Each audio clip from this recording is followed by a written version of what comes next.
Bien, ahí empezó la grabación. Bueno, repetimos la bienvenida a todos los presentes. Agradecemos la presencia de todos, los anfitriones, la Federación Argentina de Clubes de Campo que yo presido. Tenemos el honor de recibirlos y por supuesto de recibir también al doctor César Litvin, a quien le voy a presentar ahora. De la Federación Argentina de Clubes de Campo también están presentes miembros de la comisión directiva, el doctor Jorge de Lucio, el doctor Carlos Cofiño, el doctor Daniel Viola, está también Eduardo Balobra, está el doctor Lorenzo Olivero, el secretario de la Federación, Ignacio Forconi, vicepresidente, bueno, y quien les habla, Patricio Gutiérrez Seguía. Quiero presentarles al doctor César Litvin, que además de un amigo de la Federación y un entusiasta, siempre colaborando y prestando asistencia a todas las cuestiones que le hemos consultado. César es un profesor titular de la Cátedra de Teoría y Técnica Impositiva número 1 de la Facultad de Ciencias Económicas de la UBA.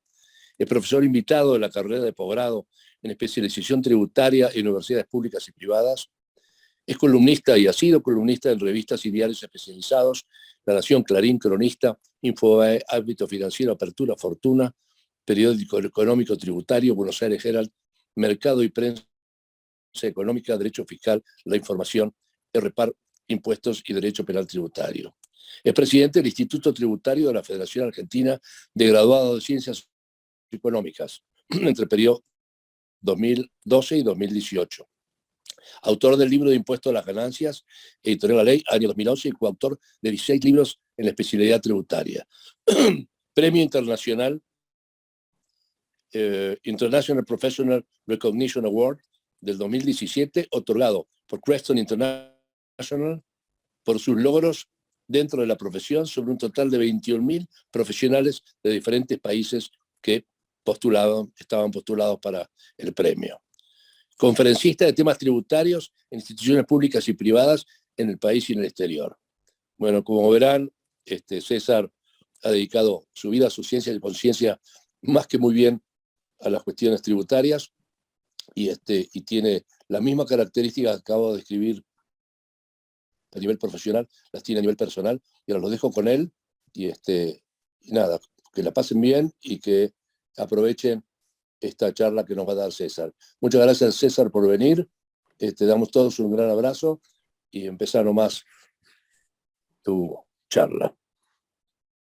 Bueno, buenas tardes a todos. Muchas gracias, Patricio, y un agradecimiento especial a la Federación Argentina de Clubes de Campo, que ha tenido la maravillosa idea de culminar la tarde de hoy con temas tributarios para alegrar el día, lo que resta del día.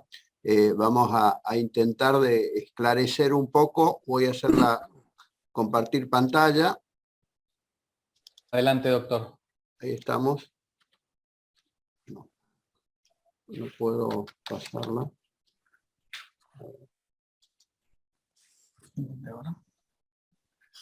Ahí está. Bueno, muy bien. Tenemos una hora intensa de temas tributarios.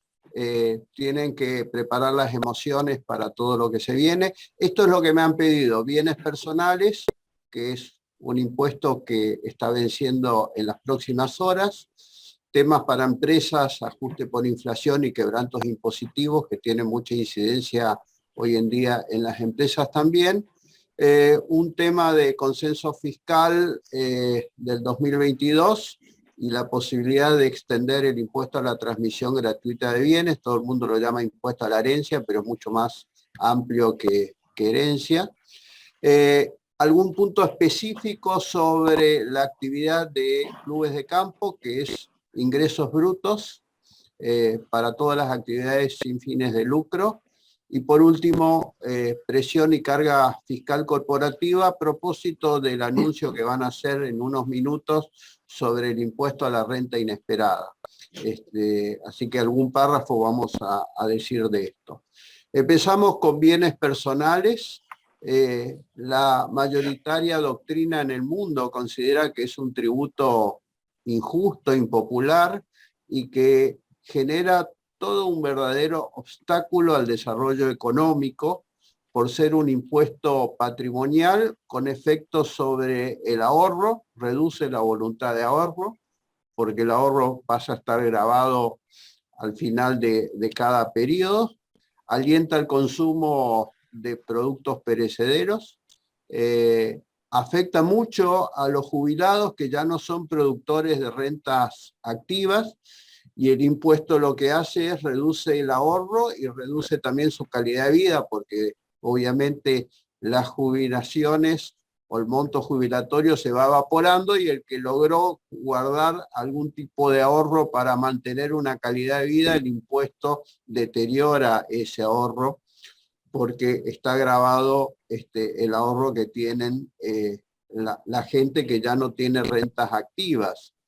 Y en algunos casos, en este en particular de este impuesto en la Argentina, afecta a la propiedad privada cuando el impuesto absorbe una parte sustancial de la renta. Y el impuesto, como vamos a ver, en muchos casos afecta esa propiedad, el derecho de propiedad, porque absorbe una parte importante de la renta. Muy pocos países en el mundo lo están utilizando, muy pocos países en el mundo. OCDE solo lo utilizan estos países que estoy mostrando. Fíjense, Noruega con una tasa del 0,7 o el 0,15 a nivel nacional, con un mínimo no imponible bastante alto. España lo aplica con una alícuota entre el 0,2 al 2,5 según la región, pero por ejemplo Madrid no lo tiene porque lo tiene una tasa cero, pero un dato importante de España, el mínimo no imponible son 700.000 euros, o sea que abarca a grandes patrimonios. Suiza depende de cada cantón, pero va desde un 0,03 al 1,09, y estos últimos dos países de OCDE, que lo aplica Liechtenstein con una tasa única del 0,9%, y Colombia, que se incorporó en el 2020 a OCDE, lo aplica con una tasa única del 1%, pero fíjense, el mínimo no imponible es de $1,500.000, o sea, para muy grandes fortunas. Y después algunos países lo aplican en forma parcial, por ejemplo, Bélgica a una alícuota muy baja, pero solamente sobre las tenencias financieras, no sobre la totalidad de los bienes.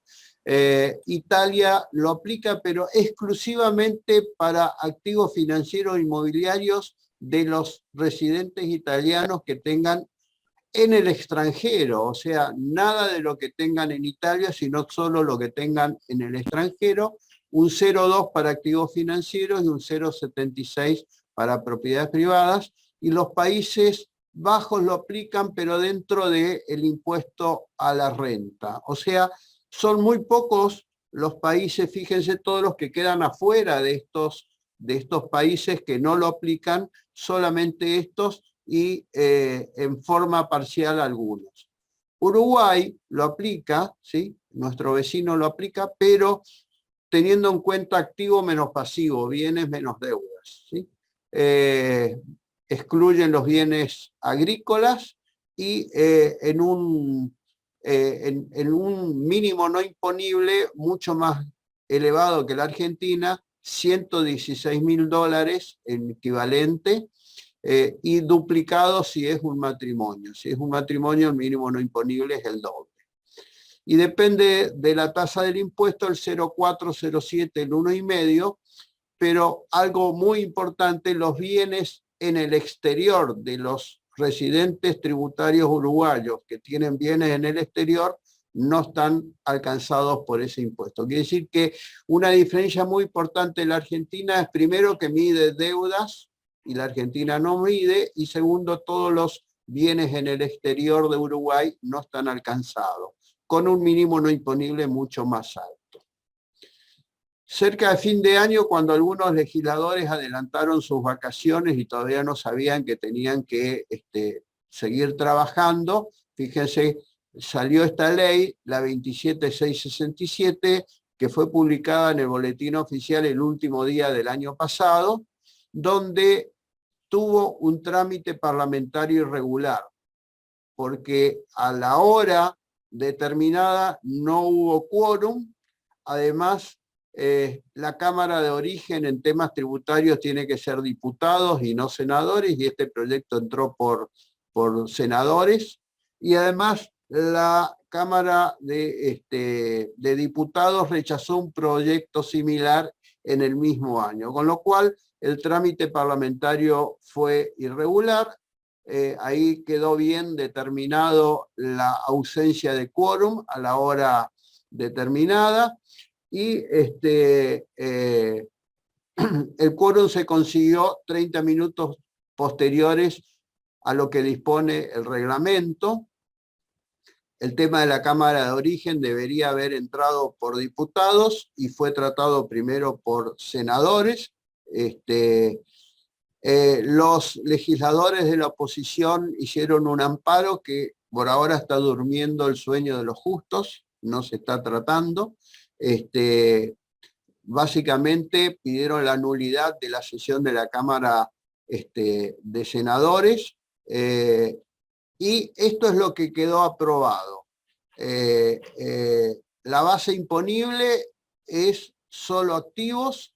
Esto ya viene desde su origen. El pecado original, yo llamo a este impuesto, es que nació no midiendo bien la capacidad económica de los contribuyentes, porque no mide los pasivos. Eso significa que dos contribuyentes, ante la misma base imponible de bienes, pero uno tiene deudas y el otro no tiene deudas, van a pagar el mismo impuesto y tienen distintas capacidades económicas. Con lo cual, ese es el grave problema original de este impuesto, que mide parcialmente la capacidad económica. Además, quiero decir que este impuesto nació en forma transitoria en el año 91 por 9 años, y ya pasaron muchos más años de los 9, o sea, seguimos con la situación de impuestos que nacen en forma transitoria, que con el tiempo se vuelven permanentes. Bueno, el mínimo no imponible, que era de 2 millones de pesos y que venía congelado desde el año 2019, aumentó a 6 millones de pesos. Compárenlo con cualquier antecedente de los que tienen vigente este impuesto y van a ver que este mínimo no imponible no representa nada. Cuando nació en el año 91 el impuesto impuesto sobre los bienes personales, tuvo como seudónimo impuesto a la riqueza.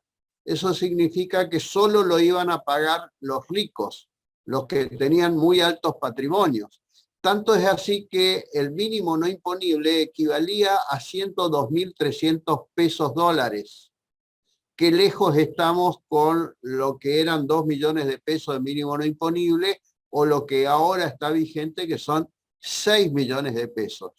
Un contribuyente de clase media con un auto de media gama ya paga este impuesto a los bienes personales. Un disparate, teniendo en cuenta que es un traspaso de dinero de personas que no tienen la capacidad económica y tienen que pagar este impuesto. Queda exenta la vivienda, única vivienda, en el caso de que su valor no supere los 30 millones de pesos. La tasa del impuesto para bienes en la Argentina es del 0,5 al 1,75%. Esta nueva ley puso 2 nuevos escalones hacia arriba para bienes en la Argentina, y para bienes en el exterior, que en el año 2019 la Ley de Solidaridad determinó que por 2 años iba a haber una sobrealícuota. Esta ley lo que hace es extender la alícuota diferencial para bienes en el exterior mientras esté vigente el impuesto sobre los bienes personales. O sea que también lo que nació como una sobrealícuota transitoria por 2 años, ahora con esta ley se vuelve permanente. Fíjense, esta es la escala de impuestos, ¿sí? Donde se incorpora el 1,50 y el 1,75 como nuevas alícuotas de impuestos.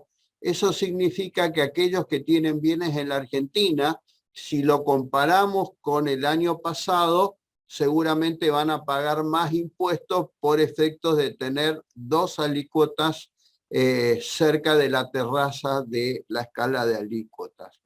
Y para bienes en el exterior, fíjense que se mantiene la misma escala que venía de 2 años anteriores, se llega rápidamente al 2,25. Fíjense, el que tiene más de 18 millones de pesos, que al tipo de cambio oficial a fin de año representaba el que tiene en el exterior más de $160.000, ya va a pagar el 2,25%. Es decir, es una alícuota demasiado alta, teniendo en cuenta que es un impuesto patrimonial y que no mide el pasivo. Y teniendo en cuenta que es muy difícil obtener una renta que supere el impuesto en estas circunstancias de la coyuntura financiera del mundo, ¿no? Quiere decir que aquellos que tienen bienes en la Argentina van a pagar entre el 0,5 al 1,75. Y aquellos que tienen bienes en el exterior van a pagar entre el 0,7 al 2,25, y donde rápidamente se llega al 2,25. Acá hay una lesión al principio de capacidad contributiva y también hay una lesión a la igualdad ante la ley, porque a igual capacidad económica se va a pagar distinto impuesto, depende de dónde estén radicados los bienes. O sea, dos contribuyentes, que uno tiene bienes en la Argentina y otro tiene bienes en el exterior, tienen la misma base imponible, tienen la misma sumatoria de bienes, pero uno por estar en el exterior va a pagar más impuestos que el otro. Eso afecta a la igualdad ante la ley. A igual capacidad contributiva, a igual capacidad económica, debe haber igual impuesto. Y en este caso va a haber más impuestos.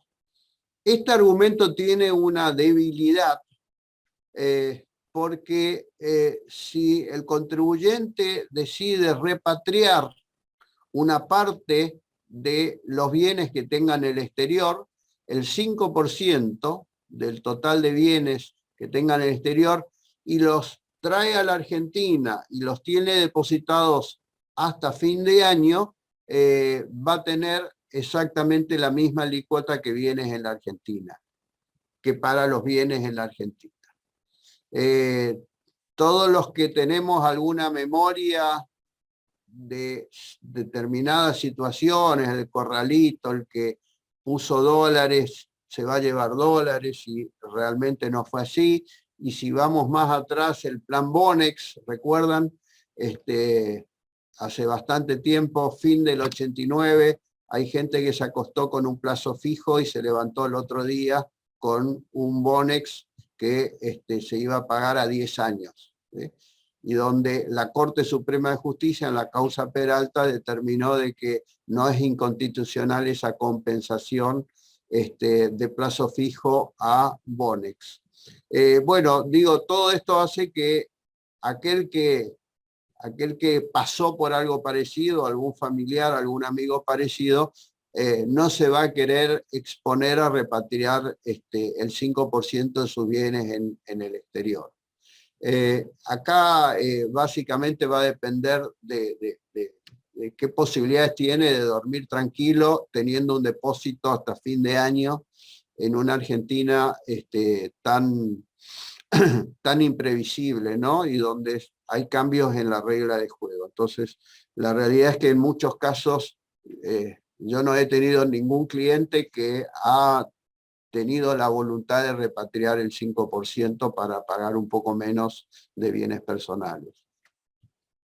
Ahora, cuando hablamos de bienes personales, que a fin del año 2019 tuvo un salto muy grande en las alícuotas, recordemos que el año 2018 el impuesto fue la alícuota plana y única del 0,25% y pasamos a un 0,50, o sea, el doble de la alícuota única, al 2,25 para bienes en el exterior, ha generado que se considere que el impuesto es excesivo, ¿sí?, al ser un impuesto patrimonial, y en muchos casos hacíamos el test de confiscatoriedad, a ver si este impuesto se vuelve confiscatorio.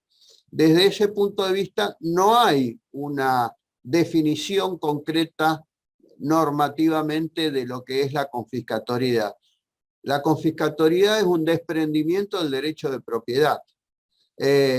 ¿Cuándo se considera que un impuesto es excesivo? Según la Corte Suprema de Justicia, cuando absorbe una parte sustancial de la renta, sin definir bien cuánto. Es más evidente en los casos en que los bienes alcanzados no producen ninguna ganancia, o en el caso donde no haya liquidez, o sea, el que tiene todo su patrimonio en inmuebles, ¿sí? Va a necesitar liquidar algún inmueble para pagar el impuesto porque no tiene liquidez. Lo que sí es importante que si se quiere alegar que el impuesto es excesivo y es confiscatorio, la carga probatoria está a cargo, valga la redundancia, del contribuyente. Tiene que ser debidamente probada. Estos tres ejemplos los tuvimos concretamente en casos reales, ¿sí? Fíjense, un caso donde la ganancia media fue de 12 millones, pero el impuesto fue de 13 millones, ¿sí? El impuesto supera la renta que producen esos bienes. ¿Es confiscatorio? Sí, por supuesto. Fíjense, absorbe el impuesto, no me alcanza la renta para pagar el impuesto. Tuvimos un caso de una ganancia muy baja, 10 millones, con el impuesto 24 millones. Es recontra confiscatorio. Y un caso más extremo donde hubo pérdida. Y con todo eso hubo que pagar el impuesto. El impuesto no solamente absorbe la renta, en este caso no hay renta. ¿Qué pasa cuando supera el impuesto a la renta? Ya absorbe el capital. Y cuando ya absorbe el capital, no hay ninguna duda que estamos en una situación de confiscatoriedad extrema, porque el impuesto absorbe la renta y muerde una parte del capital. Imagínense que esto en 10 años lo que puede hacer es, depende cuánto va mordiendo el capital, puede hacer extinguir todo el capital. Entonces, este es un impuesto que en muchos casos resulta confiscatorio. La oposición presentó en el mes de enero un proyecto que, como no maneja la Comisión de Presupuesto y Hacienda, el presidente de la comisión es Carlos Heller, maneja la agenda, no tuvo tratamiento parlamentario, donde incrementaba el monto exento de 6 millones a 10 millones, para la vivienda exenta hasta 60 millones, y las tasas del impuesto iba a ser del 0,5 al 1,25 para todo tipo de bienes, no importando si están en la Argentina o en el exterior. Bueno, esto ya queda como anécdota, no tuvo tratamiento desde enero hasta ahora porque no fue impulsada por el presidente de la Comisión de Presupuesto de Hacienda, que no le interesó impulsar un proyecto que le generaba un poco menos de recaudación, pero obviamente mucho más justo se volvía el impuesto. Así que pasamos ahora a hablar de impuesto a las ganancias. El impuesto a las ganancias es el impuesto que es preferido por la doctrina, porque es el que mejor mide la capacidad económica de cada contribuyente, es el más justo, el más equitativo. Claro que si no se contempla en forma clara y contundente y en forma total la inflación, el impuesto pierde sus atributos porque deja medir una capacidad económica adecuada y el impuesto se vuelve injusto, arbitrario o confiscatorio. Con lo cual resulta clave para que el impuesto tenga todos los atributos, que el impuesto mida bien toda la inflación.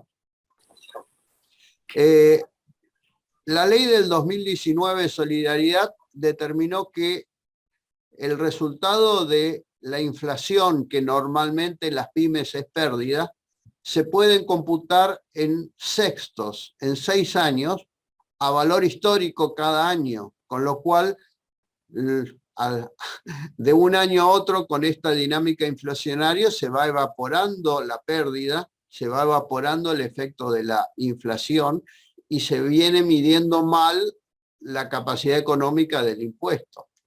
El proyecto de presupuesto 2022, que no fue aprobado cuando se pateó el tablero en las sesiones de cerca de fin de año, extendía el cómputo a 1/3. En lugar de 1/6, 1/3. Como no fue aprobado, la situación actual es que aquellos que tienen pérdida por inflación, con los ejercicios que cierran 31 de diciembre de 2021 adelante, pueden computar el 100% de la pérdida. Esto es muy importante porque no es lo mismo computar una pérdida en 6 años o en 3 años que íntegramente, ¿sí? Obviamente, el que tiene ganancia por inflación va a tener la obligación de computarlo en un solo año.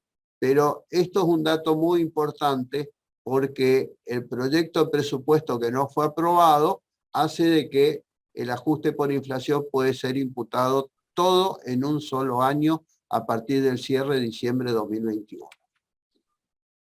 En rigor de verdad, el impacto de la inflación en los impuestos tiene que ver con el ajuste integral sobre el patrimonio. Hay una técnica especial de ajuste por inflación. La actualización de costos computables cuando se vende bienes, cómo actualizo el costo. Y también los bienes que son amortizables, cómo tomo las amortizaciones. Todo eso se actualiza por índice de precio al consumidor.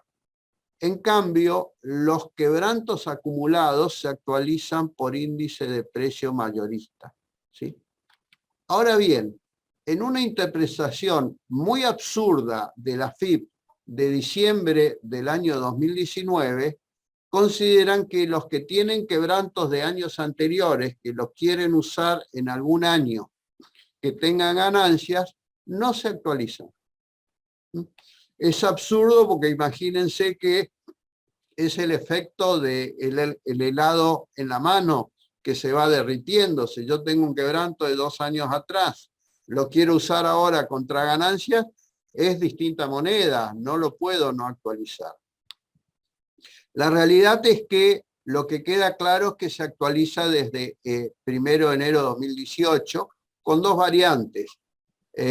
Actualizamos todos los quebrantos anteriores al 2018 desde el año 2018 o solamente actualizamos los quebrantos generados desde enero de 2018, que es una ley que permite actualizar quebrantos, ¿sí? Ahora bien, desde nuestra interpretación nunca tuvieron restricciones los quebrantos. Siempre se podría actualizarlo. Más allá de la interpretación de la FIP, que es una interpretación, hay jurisprudencia bastante buena respecto del efecto que tiene no actualizar quebrantos cada vez que lo queremos utilizar. Hay toda una fundamentación, no quiero entrar en algo muy técnico, está el material. Nosotros entendemos de que los quebrantos siguen un criterio diferente, tienen un índice diferente y no tiene una remisión a lo que se refiere la actualización del patrimonio, la actualización de amortizaciones y la actualización de las amortizaciones. Con lo cual, nosotros entendemos que siempre estuvo la posibilidad de actualizar quebrantos. Ahora, acá puse soñar no cuesta nada, porque en la Argentina los quebrantos se pueden utilizar hacia adelante, o sea, en un año tengo quebranto, el año siguiente tengo ganancias, traslado el quebranto con o sin actualización, depende del criterio que quiera tomar. Ya sabemos que AFIP considera que no se debe actualizar, cambia mucho el impuesto si actualizo o no un quebranto, pero en estos países se permite la traslación hacia atrás. ¿Qué significa eso? Significa que, por ejemplo, en Canadá, puedo tomar el quebranto hacia 3 años atrás. Si yo tengo un impuesto que pagué hace 3 años y ahora tengo quebranto, lo que hace la FIP de Canadá o de Estados Unidos o de Francia o de estos países, me devuelve lo que pagué. Por eso digo, soñar no cuesta nada, permite trasladar quebranto hacia atrás. Yo pagué un impuesto y este año tengo quebranto, me devuelven lo que pagué hace 1 año, hace 2 años o hace 3 años, como es Canadá. Digo, estamos en las antípodas de esta situación. Esto lo que muestra es un verdadero respeto a los derechos de los contribuyentes y al bolsillo del contribuyente. Si tuvo el pago de impuestos y después tiene quebranto, bueno, es acertado que se le devuelva lo que pagó. Vamos al consenso fiscal 2022. Fíjense, el consenso fiscal para mi criterio fue una excelente idea, pero con mucha ingenuidad política. ¿Por qué? Porque el objetivo del consenso era bajar la incidencia que tenían los impuestos locales. Los impuestos locales eran ingresos brutos, sellos y la proliferación de tasas municipales, que es otro ingresos brutos en algunos municipios, que son impuestos distorsivos, que son impuestos medievales y que son impuestos que afectan mucho la productividad. ¿Cuál fue el problema? Porque considero que fue ingenuo, porque no se establecieron sanciones por los incumplimientos de las provincias y de los municipios. Entonces, ¿qué hicieron los gobernadores? Suscribieron el Pacto Fiscal 2017, en el 2018 y 2019 con algunos incumplimientos, en el 2020-21 por la pandemia quedó suspendido y se firmó un nuevo pacto fiscal para el año 2022 con un objetivo totalmente opuesto: no bajar los impuestos, sino aumentar los impuestos. Y básicamente todo lo que dio a cambio la nación cuando se firmó el convenio 2017 quedó sin efecto, porque el pacto fiscal para este año en adelante es un pacto fiscal con sentido contrario, para aumentar los impuestos. Fíjense cómo debería estar el cuadrito si de exenciones todas estas actividades para el 2022 deberían estar exentas, si hubiese estado vigente el original consenso fiscal 2017. ¿Y qué dice además el consenso fiscal 2022? Autoriza a las provincias a crear un impuesto a la transmisión gratuita de bienes, donde la idea es alcanzar el enriquecimiento que se obtenga en virtud de una transmisión a título gratuito, por ejemplo, una herencia, una donación, un legado. Y como pasa a ser un impuesto local o un impuesto provincial, comprende a bienes que están situados en su territorio o con beneficios a personas humanas o jurídicas domiciliados en distintos territorios, con lo cual es claro de que si todas las provincias van a querer cobrar este impuesto, va a haber un conflicto entre jurisdicciones, porque puede que algunos bienes estén en una localidad, pero el beneficiario esté en otra localidad. Entonces va a haber todo un conflicto como ya existe en el impuesto sobre los ingresos brutos. En la provincia de Buenos Aires rige desde el 2010, pero luego tuvo una modificación y tuvo una vigencia efectiva a partir del 1 de enero del 2011. Estuvo vigente en Entre Ríos muy breve tiempo hasta que la justicia lo consideró inconstitucional. Quiere decir que hoy en día la única provincia que tiene este impuesto es la provincia de Buenos Aires. Tiene escasa recaudación, 0,2% del total de la recaudación de la provincia. Nada. La verdad es que tiene muchísimas objeciones de política tributaria. Poca recaudación, mucha complejidad la capacidad de pago está desatendida de la capacidad económica del beneficiario. Puede que alguien reciba una herencia, pero no tiene capacidad económica para pagar el impuesto. Obviamente, como todo impuesto patrimonial, afecta desfavorablemente el ahorro, la inversión, alienta el consumo. La coexistencia con bienes personales podría generar confiscatoriedad. Este es un punto importante porque en los países que existe el impuesto a la herencia o el impuesto a las donaciones, no existe impuestos patrimoniales. Es uno u otro. En la Argentina lo que se quiere hacer es tener los dos. Tener un impuesto sobre los bienes personales y un impuesto sobre la herencia. Y como dije, va a generar un problema de coordinación y armonización provincial entre jurisdicciones. En la provincia de Buenos Aires está vigente con una alícuota progresiva y donde también va cambiando la alícuota, depende del grado de parentesco, ¿sí?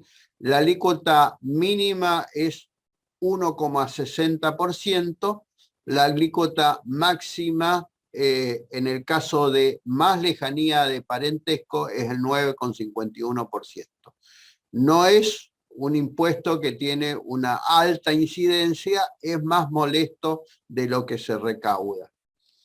Estos son los países que tienen impuestos a la transmisión gratuita de bienes, pero ninguno de estos países tiene impuestos patrimoniales, con lo cual, como dije, es uno u otro. Me detengo unos minutos porque siempre es materia de consulta qué pasa con aquellos que tienen bienes en Estados Unidos, donde tiene una muy importante significatividad el impuesto a la herencia o las donaciones.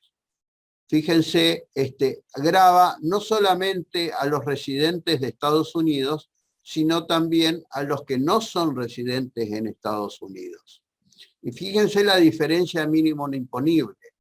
Para el residente en Estados Unidos es hoy en día un mínimo no imponible de 12 millones de dólares. En rigor de verdad, Trump lo subió, era 5 millones y lo subió a 10 millones y se ajusta por inflación, por eso está hoy en 12 millones. Pero fíjense para los que no son ciudadanos americanos, el mínimo no imponible son 60.000 dólares. O sea que cualquiera puede entrar en esto. Y fíjense, la alícuota mínima es el 18%, y cuando supera el $1.000.000 es el 40%.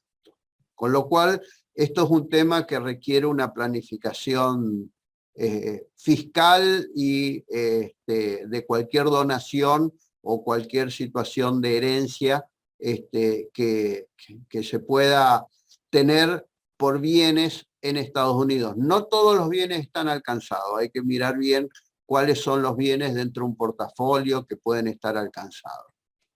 Bueno, vamos ahora a un tema específico que tiene que ver con la actividad de clubes de campo.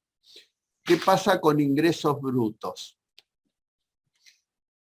Tenemos que partir, voy a ser un poco técnico, es inevitable, pero me han pedido expresamente que ponga algunos párrafos sobre el tratamiento de ingresos brutos en los clubes de campo. Con lo cual esta parte es más densa, más técnica. Tengo que partir de la ley de coparticipación. La ley de coparticipación lo que tiene es una coordinación vertical donde la nación cobra determinados impuestos como ser ganancias, IVA, aporte y contribuciones de seguridad social, bienes personales, etcétera, y las provincias y CABA se obligan a no establecer impuestos análogos a los participados, con excepción de los impuestos que actualmente cobran las provincias, que es ingresos brutos, sellos, radicación de automóviles, transmisión gratuita de bienes, en el caso de provincia de Buenos Aires, impuesto inmobiliario. Ahora, hay un tema que es muy importante, que las obligaciones emergentes del régimen de esta ley, como la inequívoca claridad de su redacción, impiden sustraerse su vigencia sobre texto que se trate tan solo de una pauta orientadora. Esto es una causa de la Corte Suprema en un conflicto que hacía a la ley de coparticipación y lo que se quería cobrar de impuestos, dejando de lado lo que es la misma ley de coparticipación. El tema pasa, la clave de este tema es definir si ingresos brutos está alcanzado solo por las actividades con fines de lucro, o también abarca las actividades que son onerosas, pero no tienen fines de lucro. Este es el punto clave. O sea, desarrollar una actividad a título oneroso, toda la actividad normalmente es oneroso, salvo las donaciones, no es igual que hacerlo con fines de lucros. Hay actividades onerosas que pueden no implicar el deseo de obtención de lucro. Por ejemplo, el caso de los clubes de campo. ¿Cuál es la jurisprudencia? Fallos que han declarado la inconstitucionalidad de ingresos brutos en su aplicación a los entes que no realizan actividades con fines de lucro. Esta es la clave. Bueno, acá hay un caso de la cooperativa farmacéutica de provisión y consumo Alberdi contra la provincia de Tucumán. La provincia de Tucumán es una de las provincias más rebeldes de ingresos brutos, ¿sí? Hay muchas empresas que no quieren vender a Tucumán porque el fisco tucumano es un fisco muy voraz, incluso no respeta decisiones de la comisión arbitral. Bueno, después acá hay otros fallos, Automóvil Club Argentino, queda el material si lo quieren mencionar o aclarar algunos temas. Lo que estamos, Colegio Farmacéutico de la provincia de Corrientes, o sea, el punto es que algunas provincias quieren gravar actividades que no son con fines de lucro, aunque sean onerosas. Bueno, acá también tenemos el caso de Autoservicio de la Amistad, Cooperativa de Trabajo, Cooperativa Farmacéutica contra Provincia del Chaco. ¿Y cuál es la novedad que incorpora el Consenso Fiscal 2022? Que, como dije, el Consenso Pacto Fiscal 2022 no es para bajar impuestos, sino para generar más recaudación. Y lo que hace este consenso fiscal amplía el hecho imponible en contra de toda la jurisprudencia que cité antes, tratando de abarcar ese hecho imponible a cualquier tipo de actividad a título oneroso. Acá dice, título oneroso, sea lucrativo o no. Con lo cual, con independencia de la naturaleza del sujeto que la preste. La intención de este pacto fiscal es gravar en las provincias todas las actividades que sean a título oneroso, aunque no sean lucrativos.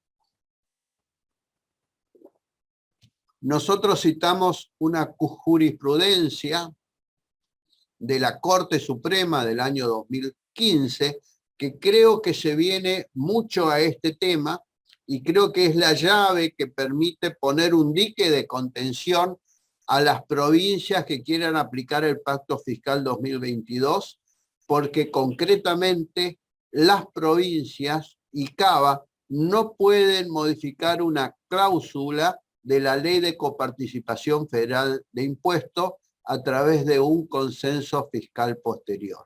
Esto no lo pueden hacer, fallo de la Corte. Este es el fallo que de alguna manera va a ser el dique de contención a la voracidad de las provincias con ingresos brutos para todas las actividades que no tengan fin de lucro, aunque sean onerosas. Bien, para terminar, quiero mostrar este cuadrito. Este cuadrito habla de un informe del Banco Mundial que fue emitido en el año 2020 respecto de datos del 2019 y donde determina cuál es la tasa tributaria total en porcentaje de utilidades comerciales y ubica a la Argentina en el penúltimo lugar, o sea, en un penoso lugar, porque determina que por cada 100 que gane una empresa, previamente le tiene que dar al Estado nacional, provincial y municipal 106,30. No significa que va a dar pérdida, significa que para que una empresa se lleve a su bolsillo 100 pesos, previamente le pagó a los fiscos nacionales, provinciales y municipales 106,30. ¿Qué significa esto? Significa que el Estado es socio mayoritario de cualquier empresa, que el Estado gana más que el empresario. Fíjense, comparé con algunos países, no me entraban todos, pero fíjense, la Unión Europea tiene un promedio del 40%. El mundo tiene, el promedio de todas las tasas en el mundo es del 40,38%. América Latina y el Caribe es el 46%. Fíjense, Venezuela es el 73%. Argentina es el 106,3%. Solo superado por una isla desconocida africana que se llama la isla de Comoras, que tiene el 213%. O sea que esto es para poner en contexto con el anuncio que estarán haciendo ahora el ministro de Economía y el presidente respecto del impuesto a la renta inesperada. Llama la atención, ya el título, el impuesto a la renta inesperada. Parecería que ganar dinero en la Argentina es un pecado, aunque sea esperado o inesperado.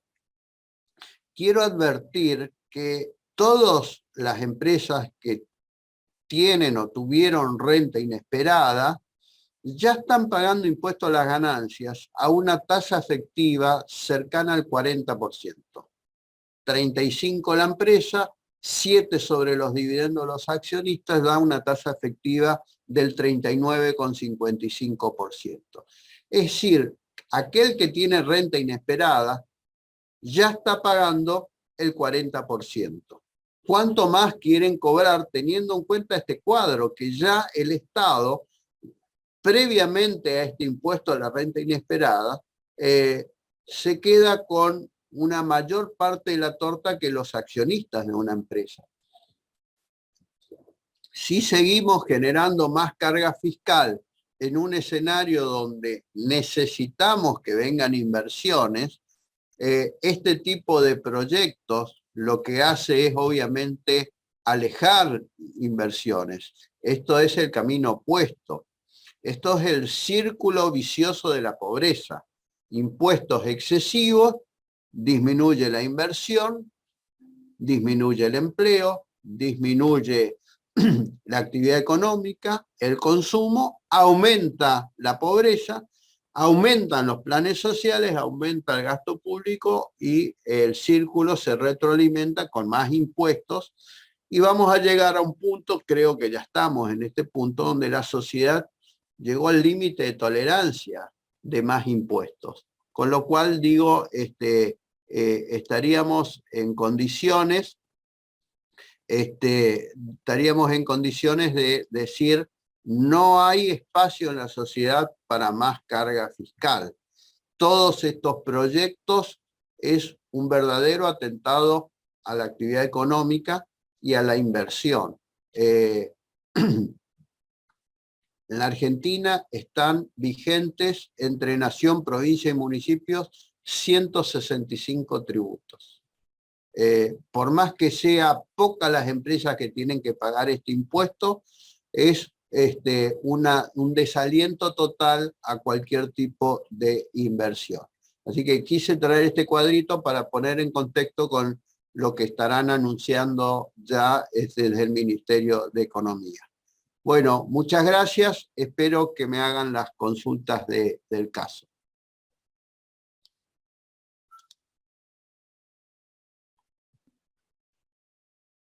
Muchas gracias, doctor. Están muchos haciendo el aplauso virtual, así que por si no se ven todas las cámaras, pues somos 80 y pico de personas, se lo transmitimos desde acá.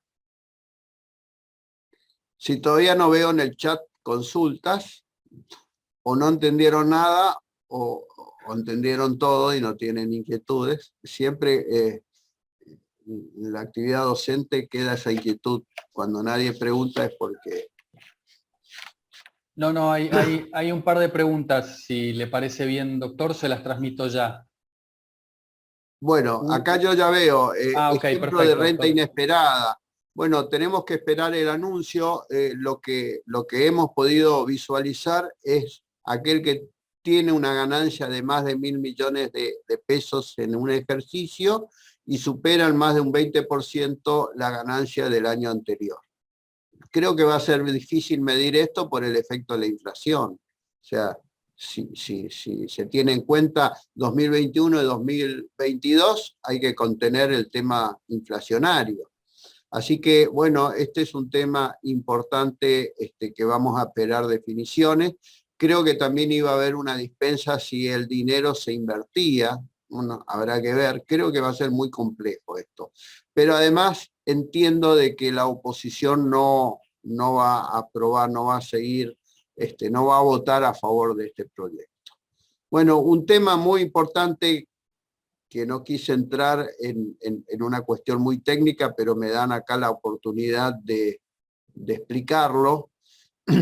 En la ciudad de Buenos Aires, respecto del impuesto sobre los ingresos, sobre los bienes personales para los inmuebles, la AFIP ha dictado un dictamen, uno del 2022, un dictamen que establece un cambio de criterio respecto de la misma opinión de AFIP, o sea, respecto de una opinión de AFIP del año 2018, que establecía la modalidad de evaluar inmuebles grabados por bienes personales en CABA.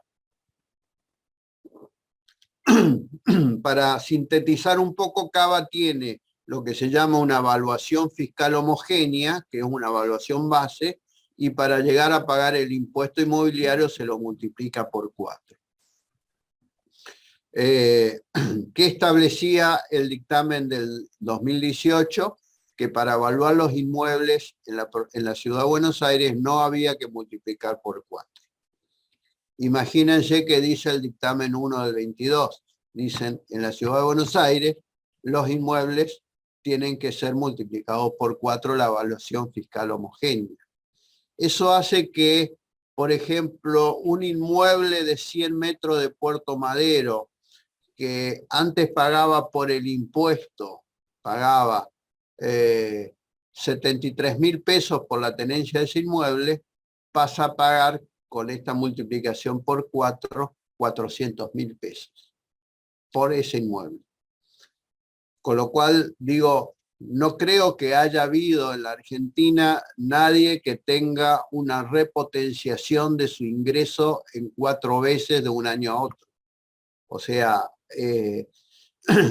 pero la perversidad de la interpretación del fisco no termina ahí, porque cuando queremos usar el aplicativo vendría a ser el formulario informático donde hay que completar para determinar el impuesto.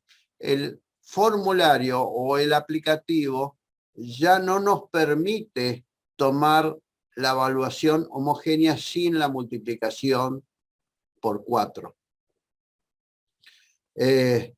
Con lo cual, digo, dos cosas. Esto es un tema importante. ese dictamen de la AFIP no es más que una interpretación de la AFIP, interpretación que puede ser cuestionada. Ahora, es difícil cuestionarlo porque el formulario, el aplicativo, no nos permite tomar un criterio diferente a la multiplicación por 4. Entonces, ¿qué sugerimos nosotros? Aquel que no coincide con el criterio de AFIP y no quiere tomar la evaluación de los inmuebles multiplicado por 4, lamentablemente tiene que engañar al aplicativo. Engañar es tomar el valor homogéneo, reducido en 4 veces para que después la multiplicación me dé el mismo valor homogéneo. Esto tiene una situación de peligro de que sea considerado un ardito, un engaño, con lo cual el que quiere jugarse con ese criterio debería presentar una nota a la AFIP indicando el criterio que ha seguido para que no sea tomado como un ardito o un engaño. Ahora, esa nota tiene un efecto contraproducente que le estoy avisando al fisco que estoy haciendo algo diferente a lo que ellos interpretan y seguramente van a tardar menos en venir a visitar y a pedir que el contribuyente rectifique y empieza absolutamente todo el conflicto con el fisco por este tema. Yo creo que es muy importante aquel que quiere seguir el criterio diferente al dictamen 21 como antídoto ante cualquier tema penal, que es lo que hay que proteger, presente la nota indicando qué criterio siguió en la evaluación de inmuebles. ¿Bien? Bueno. ¿Usted está viendo las preguntas? ¿Quiere que se las estoy viendo, a ver, vinieron muchas. Así es, si quiere... no me queda claro si al final corresponde ingreso bruto a los consorcios y de no corresponder, qué trámite se hace para obtener el certificado de exención. No, lo que queda claro es que el Pacto Fiscal 2022 los quiere gravar. Con lo cual, si no se consigue el trámite de exención, seguramente esto va a terminar en una judicialización. Ahora, hay un elemento muy importante a tener en cuenta. Hay que ver si la jurisdicción que lo quiere gravar dictó una ley aceptando el Pacto Fiscal 2022. O sea, si se adecuó al Pacto Fiscal. Porque tengo entendido que algunas provincias no han creado todavía esa ley de aceptar las condiciones del Pacto Fiscal 2022. Entonces yo diría primero ver qué jurisdicción, ver si fue convalidado el Pacto Fiscal 2022 por una ley. Si fue convalidado, seguramente no le van a dar el certificado de exención y ahí empieza la tarea de ponerse los guantes de boxeo y empezar a pelearse con el fisco provincial. ARBA cobra ingresos brutos sobre ingresos en las cuentas bancarias de los consorcios por pago de las pensas de clubes de campo, que no son más que reintegros de gastos. Algunos meses dan la exención, pero luego vuelven a cobrarlo y ante las solicitudes, ante las solicitudes de exención tardan meses en resolver y mientras lo cobran. Bien. Este sistema de CIRCREF o ingresos en las cuentas bancarias de todos los contribuyentes es una perversidad de las provincias y de todas las jurisdicciones, incluso de la ciudad, con total malintención. ¿Qué están logrando todas las provincias? Logran que el 70% de su recaudación es por ingresos anticipados. Ellos cobran el 70% de su recaudación antes que nazca el hecho imponible, a través de todos estos sistemas. ¿Y qué logran con esto? Se financian a tasa cero a costa de los saldos a favor de los contribuyentes. Las provincias se financian con tasa cero, porque lograr que le devuelvan ese dinero son verdaderos laberintos llenos de venganza y odio por pedir que le devuelvan el saldo a favor de ingresos brutos. Es totalmente intencionado esto.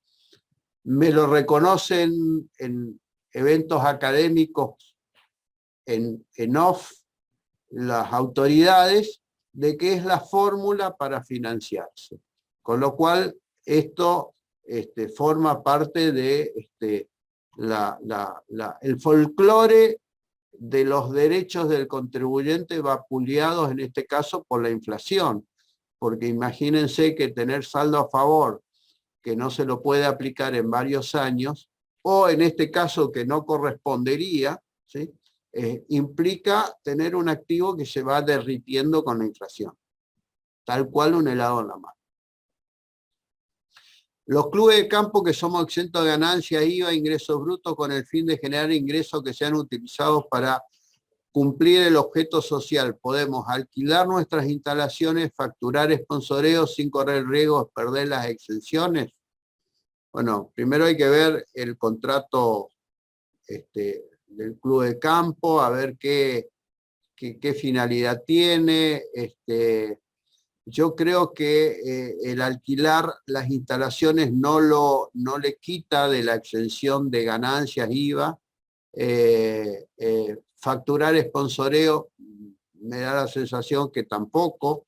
Si lo que no se puede, lo que está prohibidísimo, más allá de algunas cláusulas específicas de que no se pueden distribuir utilidades ni nada por el estilo, es que no puede hacer actividades de compra-venta. Esto es un tema específico, no se puede comprar y vender bienes en este tipo de actividades.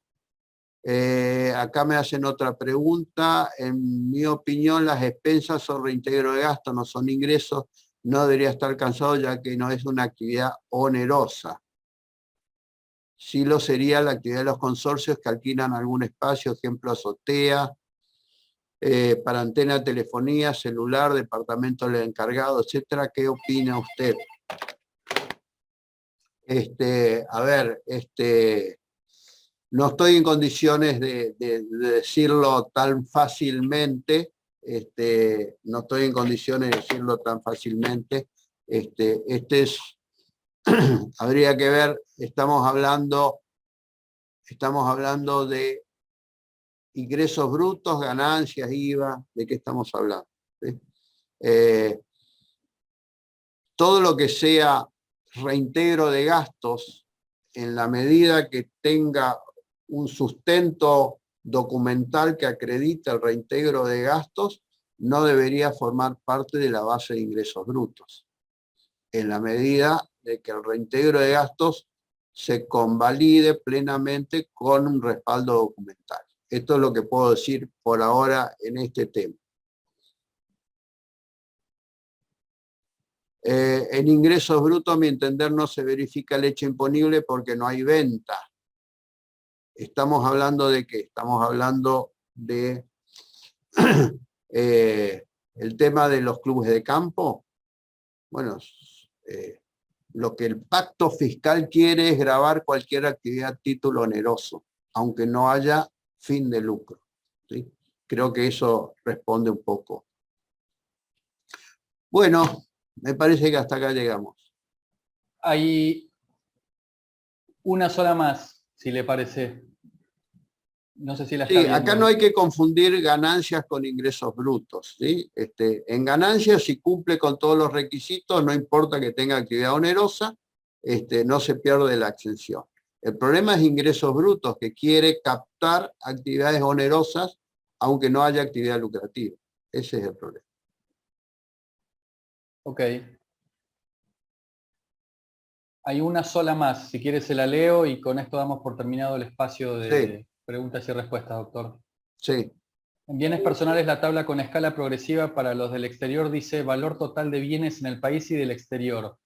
Con el ejemplo que usted mencionó me dio la impresión que esa escala era el total de los bienes del exterior. ¿Es así? Sí, era el total de los bienes en el exterior, es así. Ok. Bueno, doctor, Bueno. le cedo la palabra al doctor Gutiérrez Seguía o al doctor Olivero en ese orden y adelante, doctor.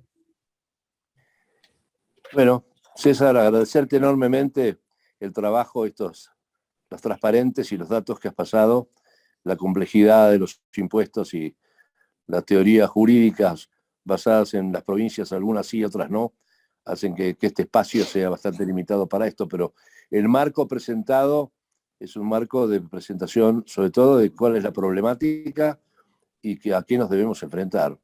A partir del dato, que tenemos una presión global del 106%, cualquier cosa que se diga es poco.